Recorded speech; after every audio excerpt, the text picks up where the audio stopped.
Hi, Marc Warnke here. I'm the goat guy and I'm with PackGoats.com.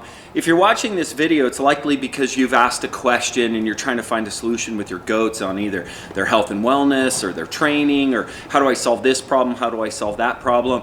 That's what we do. We help you to solve problems with goats. And this video is an excerpt from one of our courses that'll tell you how to solve the particular problem you're having. Our guess is you have lots of other issues that you need to learn about if you're a new goat owner or a goat owner going into another direction. So we do recommend that you click to subscribe, that you like this video and comment, but don't forget on PackGoats.com we have the courses that you need to learn everything you need to know, from milking to raising goats to raising babies and running packers. All things goat you can find on PackGoats.com. So please remember that you want to test, you want to treat. There is the drenches out there are what you're going to want to know how to do, because this is something I see people do wrong a lot, and I did wrong in the beginning too.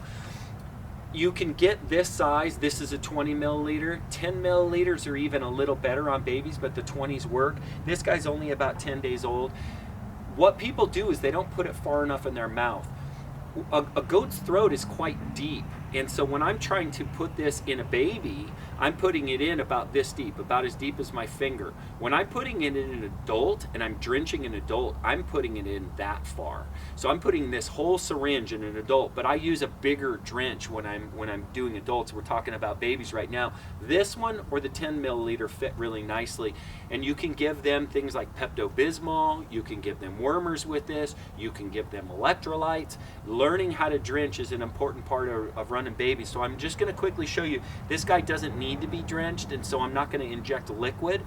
The only other thing to keep in mind, once you get it in the right place, they're just going to take it in, but you can't drown them. You can't just shove the whole syringe in there really fast, because it'll overwhelm them and you risk potentially getting into their lungs. So you just want to put it in their back of their mouth. You want good steady pressure, and I'm going to show you about the duration that I do. So let's assume this is full of liquid.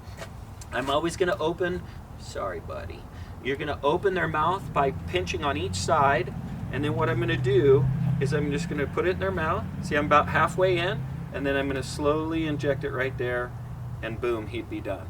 So it's about like that. It's really a pretty simple process.